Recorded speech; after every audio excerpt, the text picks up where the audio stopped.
Então foi uma bênção os sinais de Jesus. Mas os milagres são passageiros.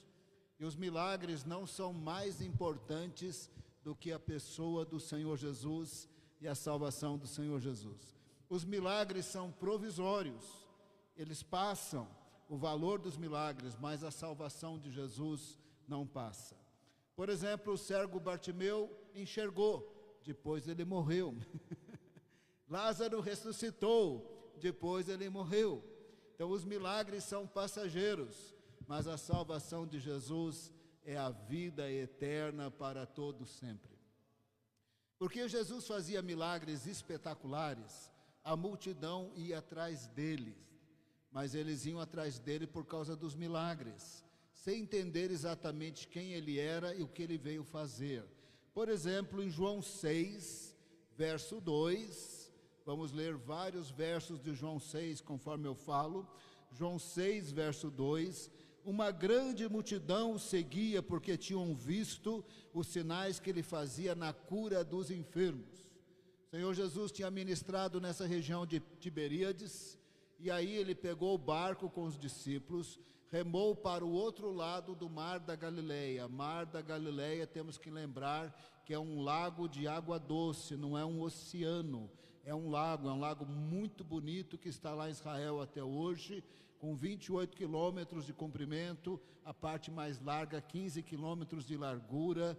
Então ele pegou o barco e passou para o outro lado uma área mais deserta, mais próximo de Betsaida. Betsaida não estava à beira deste lago, mas estava próximo do lago.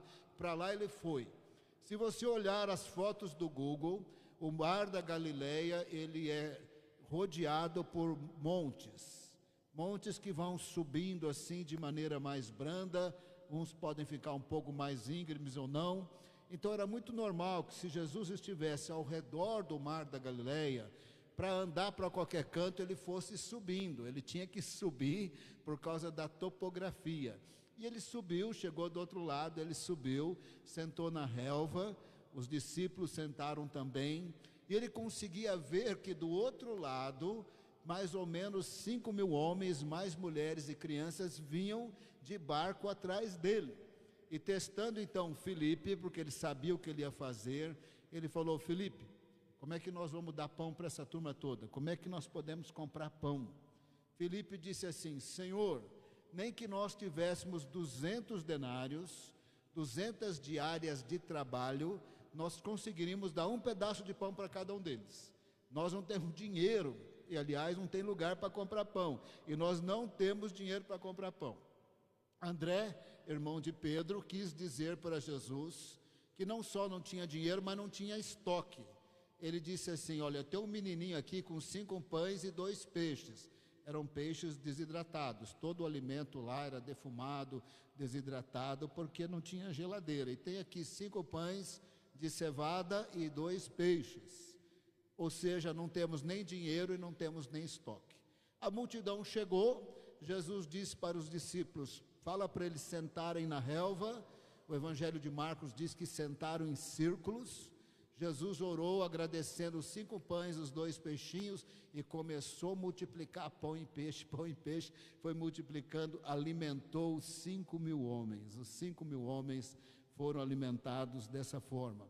Bom, eles estavam no contexto histórico, e essa população, apesar do milagre, não concluiu certo, concluiu uma outra coisa. Eles tinham 2 expectativas sobre o Messias: que quando o Messias viesse, ele ia ser parecido com Moisés e parecido com Davi. Deuteronômio 18, nós não vamos ler, está profetizado que viria um profeta à semelhança de Moisés, de entre eles ia surgir um judeu, de entre eles parecido com Moisés. Eles concluíram que tinha que ser, o Messias ia ser parecido com Moisés e parecido com Davi. Moisés, por meio de milagres muito espetaculares, inclusive maná que descia do céu durante 40 anos, ele libertou o povo da escravidão do Egito, libertou de uma opressão por meio de milagres espetaculares. Eles esperavam que o Messias ia fazer algo parecido. Davi também os libertou da opressão dos filisteus. matou Golias, venceram os filisteus e foi vencendo ao longo de várias décadas todos os inimigos. Então, durante os dias de Davi, eles não foram oprimidos por ninguém, porque eles venceram todas as batalhas, sem dizer que o Messias seria da descendência de Davi. Então, eles tinham duas expectativas: o Messias vai ser igual a Moisés e vai ser igual a Davi. Sendo assim, eles concluíram que Jesus devia ser o profeta prometido e devia ser o Messias que ia tirá-los da opressão do Império Romano. O Império Romano era tremendo, de desenvolvido, de realizações, mas o Império Romano cobrava muitos impostos pesados. Nós vamos ler aqui então, nós vamos ler João 6, verso 14, João 6, 14. Quando as pessoas viram o sinal que Jesus havia feito, disseram: este é verdadeiramente o profeta que devia vir ao mundo. Eles estão associando Jesus com o conceito deles. Ele é o profeta que vai fazer milagres espetaculares, vai nos tirar de uma opressão, e naqueles dias a opressão era o Império Romano. E por causa disso, eles resolveram que eles iam declarar Jesus rei à força, na esperança que, sendo ele semelhante a Moisés, ele querendo ou não querendo ser rei, eles falaram: somos 5.000 homens, a gente pega, fala que ele é rei, e Deus vai manifestar o poder dele, e nós estamos livres aqui do Império Romano. Foi isso que eles pensaram. Verso 15 diz assim: Jesus ficou sabendo que estavam para vir com a intenção de fazê-lo rei à força. João 6,15. Então ele se retirou outra vez sozinho para o monte. Já estava no monte, e aí resolveu subir mais ainda no monte, porque ele não veio para ser semelhante a Moisés desse jeito. Jesus é semelhante a Moisés, foi semelhante a Moisés. Moisés fazia sinais espetaculares, Jesus também fazia. Moisés libertou da opressão do Egito, Jesus veio libertar da opressão do pecado, do diabo, da morte e do juízo final. É isso que Jesus veio fazer.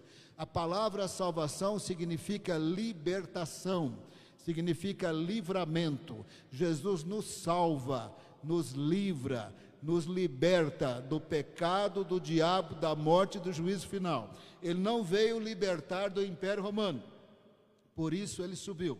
Antes de subir no monte, ele falou para os discípulos: voltem para outra margem.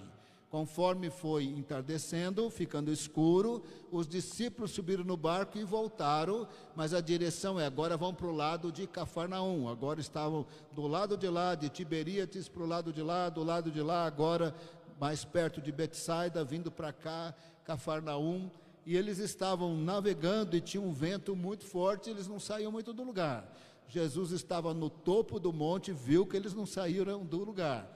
Era de noite, era escuro, Jesus foi andando lá de um jeito, se distanciando dos 5.000 homens, chegou na praia, andou 5 quilômetros sobre as águas. Quando ele andou 5 quilômetros sobre as águas e foi chegando perto do barco, todo mundo assustou, ele falou: sou eu. E quando ele entrou no barco, a ventania parou e eles ficaram muito alegres. João 6,20. Mas Jesus lhes disse, João 6,20, sou eu, não tenho medo. Então eles o receberam com alegria e logo o barco chegou no seu destino. Bom, no dia seguinte, os 5.000 homens estão procurando Jesus. Ele vai ser semelhante a Moisés, vai ser semelhante a Davi. Nós vamos declará-lo rei à base de milagre. O Império Romano ia ficar muito bravo, ia tentar matar todo mundo, e Jesus não queria isso e nem veio para isso. Mas eles imaginaram: mas a base de milagre não vai matar ninguém e nós vamos sair dessa daqui. Eles estavam procurando Jesus, Jesus tinha dado um perdido, foi andando pela relva, desceu na praia longe deles, cruzou andando o mar, andando sobre as águas desse lago, e eles estão procurando Jesus e não acham Jesus. Chega um barco de Tiberíades, fala: em Tiberíades ele não está. Bom, se ele não voltou para Tiberíades e ele também não está aqui, os discípulos navegaram sentido Cafarnaum, vamos para Cafarnaum. Chegando em Cafarnaum, Jesus estava na sinagoga pregando. O prédio, aqueles dias, não tinha as janelas que nós temos, dependendo da acústica, dependendo de tudo. Muitos conseguiam ouvir também do lado de fora. E o povo chegou 5.000 atrás de Jesus, porque foram atrás dele, porque ele fazia milagres, comeram o pão, e eles estão desesperados, entendendo que ele vai continuar multiplicando pão de cevada e peixe, que ele é semelhante a Moisés, e que ele vai livrá-los do Império Romano. Finalmente ele chega perto de Jesus, e aí Jesus entra no assunto de quem ele é, o que ele veio fazer. Evidentemente que ele entrou no assunto de uma maneira que ele gostava. Jesus falava com figuras de linguagem, as pessoas pensavam de maneira concreta, e conforme a conversa desenrolava, eles saíam do concreto para o abstrato. E quando eles captavam o abstrato, finalmente eles entendiam, participando aí de um raciocínio até concluir, o que ajudava a pessoa realmente a captar o conceito e guardar o conceito. Aí Jesus entra no assunto com a sua linguagem figurada. Vocês vieram atrás de mim porque vocês comeram e se fartaram. Verso 26. Jesus respondeu, João 6, 26. Jesus respondeu, em verdade lhes digo que vocês estão me procurando, não porque viram os sinais, mas porque vocês comeram os pães e ficaram satisfeitos. Jesus está dizendo, vocês vieram atrás de mim com a intenção de comer pão de cevada de novo. Vocês vieram atrás de mim com a intenção de um milagre de novo. Vocês vieram atrás de mim com a intenção de comer peixe desidratado de novo. Esse aqui que é o contexto. Mas eu não vim fazer isso. Eu não vim providenciar a cesta básica e nem ser semelhante a Moisés, que mandou, entre aspas, Moisés mandou o maná durante 40 anos. Eu não vim fazer isso. Eu vim sim dar um pão para vocês. Eu vim dar uma comida que não perece, e essa comida que não perece é o perdão de pecados e a salvação. Tem pessoas que fazem campanhas nas igrejas, se Deus responde, não volta nunca mais. Se Deus não responde, não volta nunca mais. Tudo que Ele quer é um milagre. Lembra que os milagres são bons. Lembra que os milagres glorificam a Deus. Lembra que os milagres fazem com que as pessoas creiam. Lembra que os milagres é uma manifestação do amor e da misericórdia de Deus. Mas lembra que os milagres não substituem Jesus, e não é o mais importante. O mais importante é ser salvo, porque os milagres vão passar. Bartimeu depois morreu, não enxergou mais com seus olhos. Lázaro morreu de novo. Todo mundo que recebeu uma cura depois morreu. Mas quem está salvo para toda a vida. Aí Jesus disse, não trabalhem pela comida que perece. Ele não estava dizendo que não é para trabalhar, ele estava dizendo, não venham atrás de mim por causa de pão de cevada. Venham atrás de mim porque eu posso perdoar pecados e dar vida eterna. Mas Jesus falou, não trabalha pela comida que não perece. Eles boiaram, era o normal, era do concreto até o abstrato. Então perguntaram, o que eu faço para fazer a obra de Deus? Jesus disse, fazer a obra de Deus é crer naquele que Ele enviou. Jesus estava dizendo, se você crê em mim, Jesus disse, se você crê em mim, você vai ter perdão de pecados e vida eterna. É muito melhor que pão de cevada, é muito melhor que peixe desidratado. É para isso que eu vim. Bom, eles estavam boiando, estavam tentando checar com Jesus se ele era semelhante a Moisés, como eles estavam pensando, se ele era semelhante a Davi, como eles estavam pensando. Ele é semelhante a Moisés, ele fez sinais espetaculares. No Novo Testamento ele é o cumprimento de muitas profecias, inclusive de Deuteronômio 18. Ele é semelhante a Moisés pelos milagres espetaculares, mas ele não veio libertar do Império Romano. Ele veio libertar do pecado, do diabo, da morte e do juízo final. É isso que ele veio fazer. Mas eles não entenderam direito e falaram, mas que sinal o senhor vai fazer? Que sinal o senhor vai fazer? Porque olha, está escrito, deu-lhes pão de comer. Ou seja, o senhor vai parar aqui ou vai continuar providenciando pão de cevada, peixe desidratado? Aí Jesus disse algo maravilhoso, não foi Moisés que deu o pão do céu, foi o meu Pai. Presta atenção na resposta de Jesus, ela é muito profunda. Não foi Moisés que deu, Deus está no passado, o pão do céu. Do céu vinha maná durante 40 anos. É uma bênção, milagre é uma bênção, mas milagre tem data para acabar, salvação não tem data para acabar. Jesus disse, não foi Moisés que deu o pão do céu, foi o meu Pai. E ele continuou, observa o verbo que ele sai do passado para o presente. É o meu Pai que dá o pão do céu. Desde que Jesus veio até a segunda vinda, é o Pai que enviou o seu Filho para todo aquele que nele crê não pereça, mas tenha vida eterna. É o Pai que enviou o Filho para que nós sejamos salvos da primeira vinda à segunda vinda. A partir da segunda vinda ele vai separar bode de ovelhas. E se vai ter salvação no milênio, nós vamos saber como é que vai ser isso, mas com certeza da primeira vinda à segunda vinda, o Pai dá o pão da vida, não é passado, é presente. Todo dia pessoas podem ser salvas, podem ser curadas, podem ter milagres, mas o mais importante, elas podem ser salvas, e salvação não tem data para acabar. Então Jesus respondeu para eles, verso 27, trabalhe não pela comida que se estraga, não fica atrás de mim para de pão de cevada e peixe, é isso que ele está dizendo, mas pela que permanece para a vida eterna, a qual o Filho do Homem dará a vocês. Jesus está dizendo, me procurem para perdão de pecados e salvação.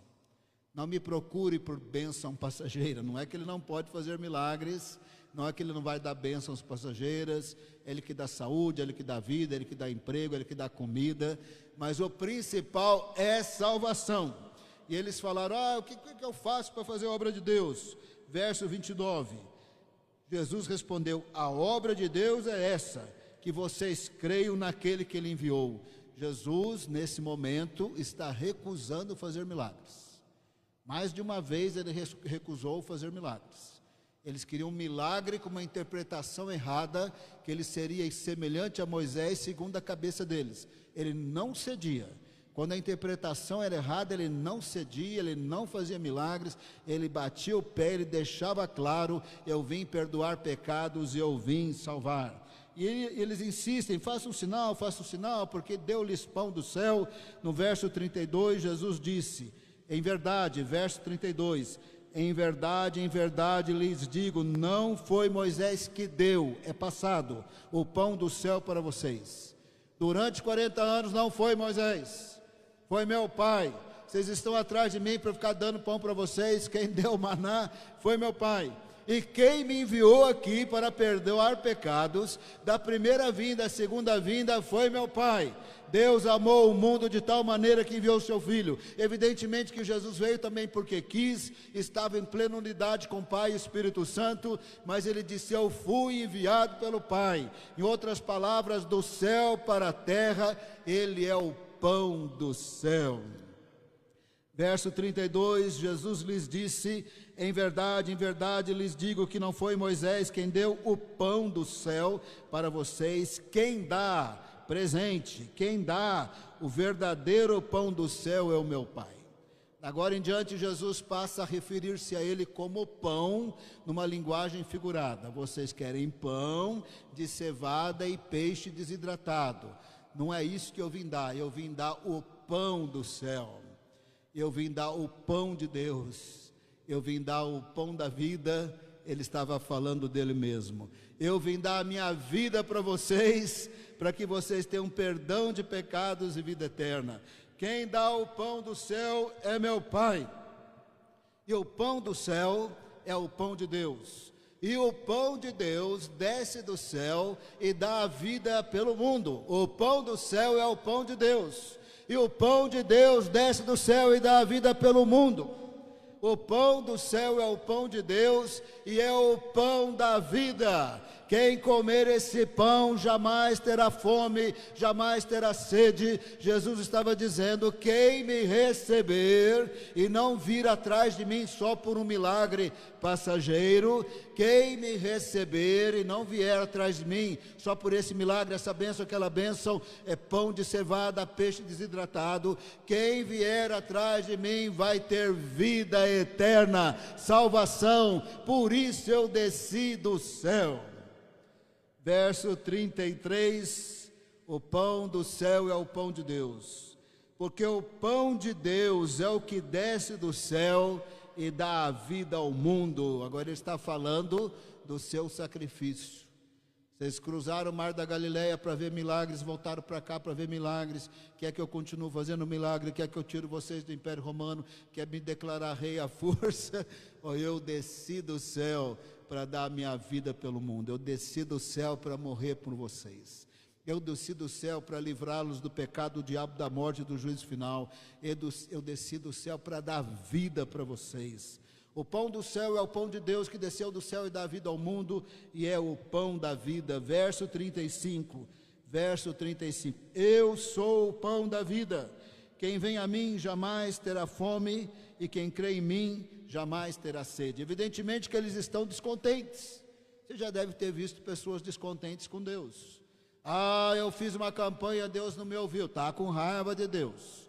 Ou então, ele ouviu e só queria o milagre. Ou ele não ouviu, está com raiva de Deus. Mas ele não entendeu o principal. Quando nós temos Deus, nós temos vida abundante, nós temos vida eterna. Algum dia nós vamos envelhecer, algum dia vamos morrer, mas a salvação de Jesus não tem data para acabar. Os milagres espetaculares têm data para acabar, eles acabam quando nós morremos. A pessoa foi curada de câncer, anos depois morreu. Lázaro ressuscitou, depois morreu. O maná, 40 anos, acabou. Os milagres têm data para acabar, a salvação de Jesus não tem data para acabar. Bom, eles estavam descontentes, aquela pressão em 5.000 homens, mais mulheres e crianças, querendo que Jesus fosse aquilo que ele não era, semelhante a Moisés, do jeito que eles imaginavam e não do jeito que Jesus é, aquela pressão. Então Jesus disse para eles, em outras palavras: eu não desci do céu para agradar vocês. Eu também não desci do céu para fazer o que vocês acham que eu tenho que fazer. Eu não desci do céu para agradar vocês e nem para agradar a mim mesmo. Eu desci do céu para fazer a vontade daquele que me enviou. E a vontade de Deus Pai é que Jesus morresse por mim e por você, para que nós nos tornássemos filhos de Deus e fôssemos salvos. Verso 38, porque eu desci do céu, não para fazer a minha própria vontade, mas a vontade daquele que me enviou. Esse é o capítulo que Jesus fala mais vezes: eu desci do céu. Várias vezes, eu desci do céu. O pão do céu foi o Pai que dá, veio do céu para a terra. O pão do céu é o pão de Deus, desceu do céu para dar a vida ao mundo. O pão do céu, o pão de Deus é o pão da vida. Eu desci do céu para fazer a vontade do meu Pai. E a vontade de Deus Pai é que nós fôssemos perdoados, salvos, mudados, transformados e nos tornássemos templo do Espírito Santo, Filho de Deus. Tudo vai passar. A beleza da juventude vai passar, depois nós entramos na beleza da velhice. Veja que velhinho bonito aqui, já tenho 65 anos, 4 netos, a gente vai ficando cada vez mais bonito, e depois que eu morrer, então vou ficar lindão, você brilhar que nem o sol assim, vou ficar lindão. Jesus desceu do céu para que nós tivéssemos vida eterna. Tudo vai passar, a juventude vai passar, às vezes passa a audição, às vezes passa a visão, às vezes passa o equilíbrio, às vezes passa até a honra que a pessoa tinha quando era mais nova, até passa aquele poder financeiro quando era mais novo, mas a salvação de Jesus não passa, a bênção de Deus não passa, a alegria do Senhor não passa, o contentamento do Espírito não passa, conhecer a Deus não passa, ter serenidade diante das situações da vida, porque conhecer conhecemos a Deus e andamos com Ele, não passa. Ninguém está falando aqui que a gente é super-homem, porque até os homens da Bíblia não eram super-homens. Moisés pegou a vara e deu uma cacetada na pedra. Eu dava na pedra e mais na cabeça de uns 10, dos 15 que mais murmuraram. Então os homens da Bíblia não são esses santões, mas perdoados pela graça de Deus, salvos. Quem estava no monte da transfiguração? Moisés. Jesus glorificado. Apareceu Moisés e Elias, vivinhos da Silva, porque o sobrenome deles era Silva. Se fosse Rodrigues, ia ser Rodrigues do Souza. Estavam vivos. Moisés já tinha morrido 16 séculos. Elias tinha morrido 9 séculos. Estavam vivos no monte da transfiguração, porque a salvação de Jesus não passa. Os milagres passam, o maná passa, problema passa, juventude passa, perdão de pecados e vida eterna não passa. Ninguém sabe o dia e a hora da morte, né? Tem pessoas que têm morrido de maneira repentina e têm assustado todo mundo. Amanhã eu vou para o Congresso Brasileiro de Missões em Águas de Lindóia. O coordenador, mediante a pressão do evento, é um evento muito grande, eu já coordenei esse congresso por 4 vezes. Eu sei o que é a pressão de um congresso enorme. Eu só não morria porque eu planejava com muita antecedência e averiguava que tudo estava caminhando, mas dava muito medo no dia da inscrição, chegasse 1.500 pessoas, líderes, pastores do Brasil todo, a internet não funcionasse, ia ser um problema enorme. Então eu sentia bastante pressão. Mas eu organizava tão bem que no geral eu enlouquecia. E na semana do congresso, todo dia eu tomava uma jarra desse tamanho de erva cidreira. Mas esse aí não aguentou, esse aí morreu. O último que estava coordenando, não morreu não, ele está hospitalizado em condições muito, muito ruins. Só milagre mesmo para ele sair dessa daí. Não morreu ainda, mas ele não morreu. Ele está num estado muito ruim. Nessa situação, gente, a vida passa, a saúde passa, tudo passa, mas a salvação de Jesus não passa. Esse que é o ponto aqui principal. Bom, eles finalmente estavam saindo do concreto para o abstrato, estavam finalmente compreendendo, e eles não gostaram. Que negócio é esse que ele desceu do céu? Eles estavam preparados para crer em Jesus. Como tem pessoas no Brasil preparadas para crer em Jesus, num Jesus que eles estão imaginando que tem que ser do jeito que eles querem, tem que ser do jeito igual Moisés, como eu estou pensando, tem que ser igual Davi, como eu estou pensando, mas o Jesus da Bíblia mesmo, que eles têm que receber como Senhor e Salvador, eles vão negociando. Se eu não gosto, ele tem que ser assim, eu não gosto, ele tem que ser assim, e eles não estavam gostando. Que ser é esse da Trindade que desceu do céu? Como assim? Ele deve ser um profeta ungido, ele deve nos libertar do Império Romano, mas que sujeito é esse que não quer fazer mais multiplicação de pão de cevada e de peixe desidratado, e parece que não quer nos libertar do Império Romano? Que sujeito é esse que diz que desceu do céu? Como que ele desceu do céu? A gente conhece o pai dele, a gente conhece a mãe dele. Expressaram bastante incredulidade. Verso 41, então os judeus começaram a murmurar contra ele, porque tinha dito: eu sou o pão que desceu do céu. Que Jesus é esse que desceu do céu? Igual Moisés, tudo bem, libertar do Império Romano, tudo bem, mas desceu do céu, vai me dar vida eterna? Que sujeito é esse? Verso 42, e diziam: este não é Jesus, o filho de José? Por acaso não conhecemos o pai e a mãe dele? Como que ele agora diz desci do céu? Olha, quem que está expressando incredulidade? Os 5.000 homens que cruzaram o mar da Galileia atrás de Jesus. Os 5.000 homens que comeram pão de cevada. Os 5.000 homens que falaram que creram nele. Os 5.000 homens que queriam declarar ele rei. Agora estão dizendo: desceu do céu, como assim? É o filho de José, é o filho da Dona Maria. Como assim? Aí Jesus vai deixar claro uma parte misteriosa da Bíblia, que tem sim uma dimensão sobrenatural na conversão. Em João 3, Jesus diz que o Espírito Santo é como um vento. Você não sabe de onde vem, para onde vai. Você não sabe na vida de quem ele está trabalhando para crer em Jesus. Aí Jesus fala que, olha, todo aquele que o Pai trouxer a mim, eu não lançarei fora. Então tem toda uma dimensão sobrenatural. Mas é difícil até de entender, mas seja lá como for, Jesus disse o que disse. E aí ele volta no assunto: eu sou o pão da vida. Verso 48, eu sou o pão da vida. Aí ele fala aquilo que eu venho dizendo para vocês: os milagres são passageiros, a salvação de Jesus não é. Verso 49, os pais de vocês comeram maná no deserto e morreram. É isso que eu estou dizendo.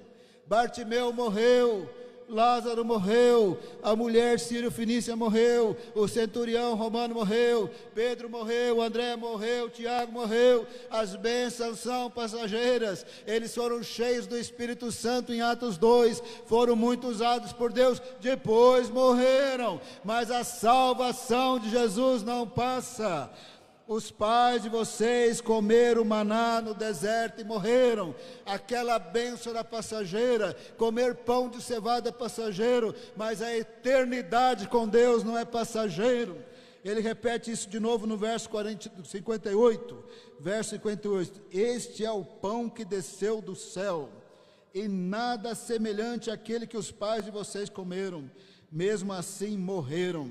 Quem comer este pão viverá eternamente. Jesus estava dizendo: olha, vocês querem comer pão de cevada de novo, para morrer, para não ter vida eterna. Mas se você comer o pão do céu, o pão de Deus, o pão da vida, você não vai perecer. Eu desci do céu para salvar vocês. É isso que ele estava dizendo, né? Bom, a conversa vai, conversa vem, eles estão ainda com incredulidade. Aí Jesus faz uma coisa maravilhosa, é muita linguagem figurada aqui para sair do concreto para o abstrato.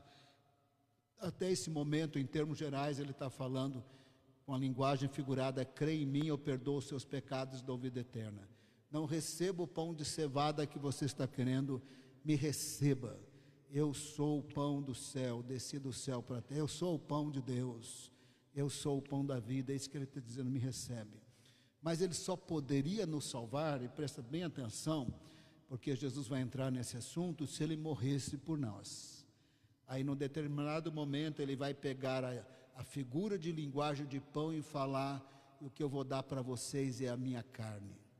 Eu vou morrer em sacrifício no lugar de vocês, sacrifício vicário, substitutivo, para que vocês tenham perdão de pecados e vida eterna. Verso 51, eu sou o pão vivo que desceu do céu. Se alguém comer deste pão, viverá eternamente. E o pão que eu darei pela vida do mundo é a minha carne. Agora ele começa a falar: olha, mas eu estou falando para comer o pão, mas vocês não vão comer pão, nem de cevada e nem a mim vocês vão comer. O que eu vou dar para vocês é a minha carne. Eu vou morrer no lugar de vocês. Se vocês me receberem, vocês vão ter perdão de pecados e vocês vão ter vida eterna.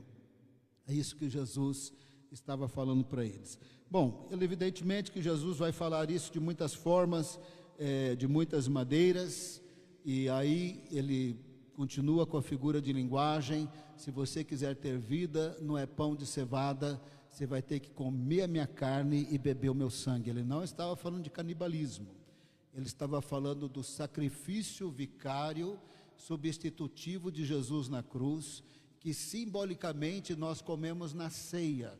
Ele partiu o pão e disse: este é o meu corpo que é dado por vocês. Ele pegou o cálice e disse: esse é o cálice da nova aliança. Então nós não comemos literalmente a carne e o sangue de Jesus, não é canibalismo, mas comemos o pão, comemos o suco de uva, bebemos o suco de uva, lembrando que o corpo dele foi dado por nós, o sangue dele foi derramado em nosso lugar, pelos nossos pecados, e em Jesus nós temos vida eterna. Bom, eles estavam escandalizados com esse Jesus. Na verdade, depende do que a gente pregar nas igrejas. Se a gente pregar um certo Jesus que não existe, fica mais popular o sermão. Se a gente falar de um certo Jesus que nem o Jesus verdadeiro é, o sermão fica mais popular. mas se nós falarmos, Ele é o Senhor, Ele é o Salvador, Ele se humilhou no tempo, no espaço, para morrer por nós. Quem o recebe como Senhor e Salvador tem a vida eterna. Não tem salvação fora de Jesus. Ele é o único caminho para Deus. É verdade, Ele é poderoso, Ele é espetacular, Ele pode fazer milagres espetaculares, isso é verdade. Mas uma coisa é certa, o milagre vai passar, o maná passou, tudo passou, os milagres passam, mas a salvação de Jesus não passa.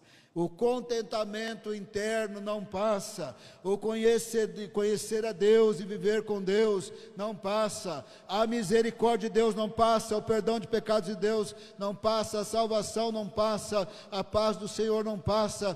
Temos tribulações, mas a presença de Deus e a sua salvação não passa. Oh, mas eles estavam incomodados. Que Jesus é que é esse aí?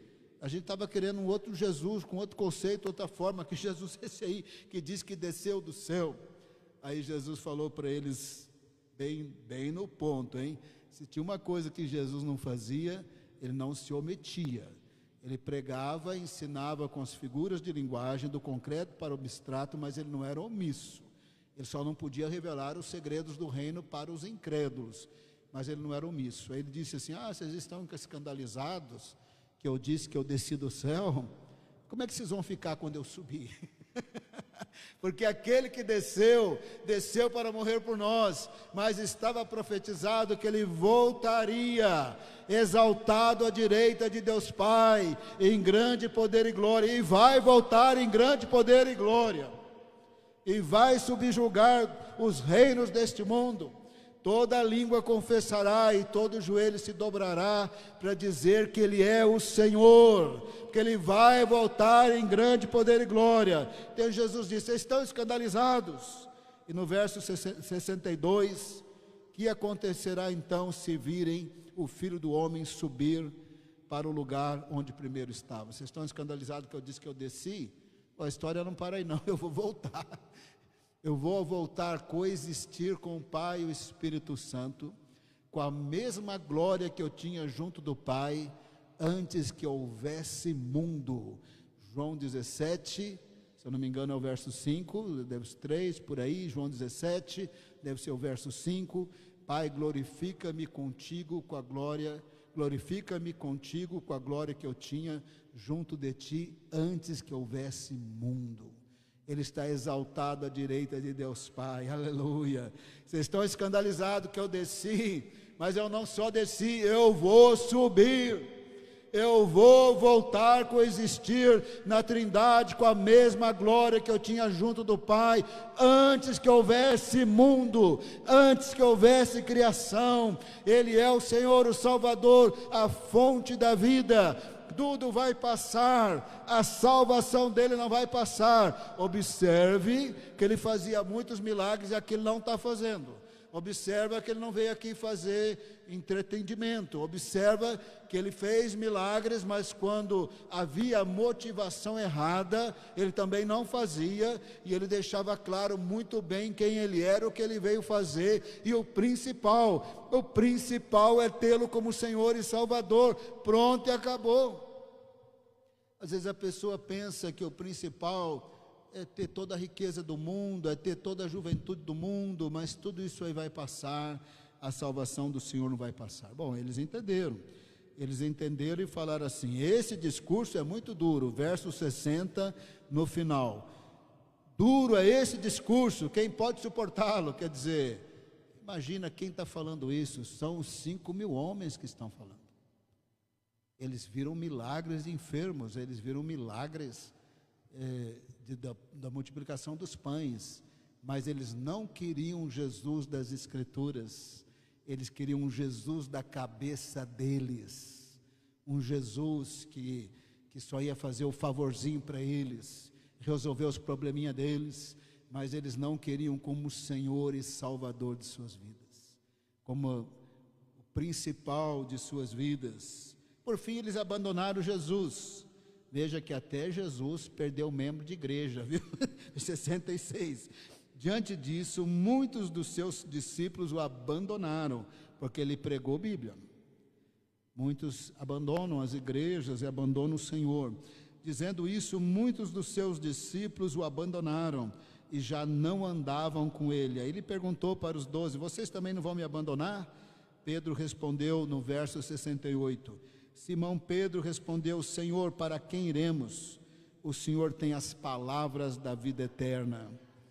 Verso 69, e nós temos crido, isso é o tempo perfeito no português e no grego, e nós temos crido e temos conhecido que o Senhor é o Santo de Deus, aleluia. Temos crido, cremos e continuamos nesse estado de fé. Conhecido conhecemos e continuamos nesse estado de conhecimento. Só o Senhor tem palavra de vida eterna. O Senhor pode ter parado a tempestade, mas isso não é o mais importante. O Senhor pode ter parado a ventania, isso não é o mais importante. O Senhor pode ter andado sobre as águas, isso não é o mais importante. O Senhor pode ter curado o cego, não é o mais importante. São sinais que glorificam a Deus, para que as pessoas possam crer, mas os milagres não são mais importantes que Jesus. Os milagres não são mais importantes que a salvação do Senhor. Os milagres não são mais importantes que o próprio Senhor. E amar a Deus, andar com Deus, conhecer a Deus, temer a Deus e ter santidade com a ajuda do Espírito Santo não é mais importante que os milagres. Na misericórdia de Deus, Deus faz milagres, mesmo quando a pessoa não crê direito, quando não entende direito, para ver se ele sai do ponto A e vai para o ponto B, ou sai do B para o ponto A, para ver se ele crê. Mas o mais importante não são os milagres. Por isso que as igrejas que fazem muito campanhas, tem muita gente aí nos nossos bairros ao redor do Brasil, fizeram todas aquelas campanhas, não vão mais, porque tudo que eles queriam era um milagre. Eles não queriam o Senhor, o Salvador, a presença de Deus, a salvação de Deus, a presença de Deus, a graça de Deus, a misericórdia de Deus, o fortalecimento de Deus. Eles só queriam milagres passageiros. Mas Pedro falou, para onde que nós vamos? Aí Jesus falou uma coisa que eu agradeço muito, presta bem atenção. Não sei se você... como eu, muitas vezes eu perguntei, por que Jesus tolerou Judas Iscariotes? Porque ele sabia. Por que ele tolerou Judas Iscariotes? Eu não toleraria. Moisés deu uma cacetada na pedra, eu dava em mais uns 15 assim. E Jesus tolerou Judas Iscariotes, eu não toleraria. Aí Jesus fala para eles, eu não só vim morrer, eu já pus o traidor aqui para que eu possa morrer. Verso 70, então Jesus lhes disse, não é o fato que eu escolhi vocês, os 12, mas um de vocês é um diabo. Judas Iscariotes não era literalmente um demônio, mas ele estava do lado de lá, estava do lado das trevas, ligado ao diabo. Um de vocês é um diabo. Judas Iscariotes viu todos os milagres. Judas Iscariotes viu tudo, mas não se convertia, mas de jeito nenhum o homem se convertia. Jesus falou, eu que pus ele aqui no nosso meio, porque eu não só vim morrer, mas eu preciso que o traidor faça o que o traidor vai fazer, para eu ir para aquela cruz, para que vocês tenham a vida eterna. Por isso Judas Iscariotes estava no meio deles. Ele se referia a Judas, verso 71, filho de Simão Iscariotes, porque esses... sendo um dos 12, era quem o haveria de trair. Na hora de Jesus morrer, ia estar tudo preparado. Caifás já estava com o coração fechado, ia fazer o que Caifás ia fazer, os soldados romanos iam fazer o que eles iam fazer, Herodes e Pilatos iam fazer o que eles iam fazer, mas precisava do gatilho, e Judas Iscariotes era o gatilho. Ele foi lá e disse, eu vou entregar ele para vocês, eu sei que vocês querem matá-lo, eu vou entregá-lo para vocês. Às noites ele está ficando em tal e tal lugar, pode ir lá prendê-lo. E Jesus disse, eu que pus ele aqui. Ele pôs porque ele veio morrer por nós. O pão do céu é o pão de Deus, que desce do céu e dá vida ao mundo. O pão de Deus, o pão do céu é o pão de Deus, é o pão da vida. O maná comeram e morreram. Quem receber Jesus tem vida eterna. Aleluia, glória a Deus. Precisamos aprender a nos deleitar na presença de Deus. na graça de Deus, na misericórdia de Deus, na salvação do Senhor, nos deleitar em Deus, nos alegrar em Deus. Quando nós achamos que as bênçãos necessárias, que precisamos e pedimos, que elas são mais importantes que o próprio Deus, a presença de Deus, a salvação de Deus, nós estamos perdendo muito. E se nós amarmos o Senhor, o seu reino e a sua justiça, todas as coisas serão acrescentadas.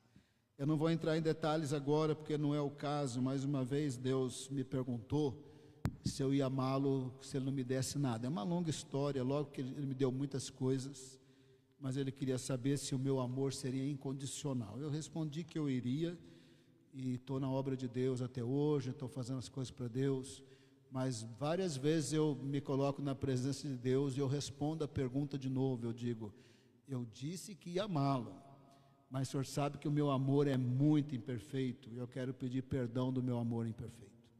Aí eu oro pelo dom principal, 1 Coríntios 13, o dom do amor.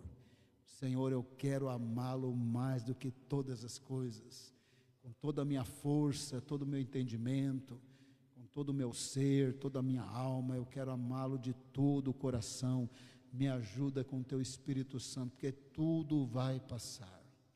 Tudo vai passar, mas o perdão de pecados, a vida eterna, não vai passar. Mas se a gente for sincero, muitas vezes a gente só quer as bênçãos de Deus, e quando Ele não nos dá aquela bênção, a gente fica um pouco triste, porque a gente pensa que a bênção é mais importante que Jesus.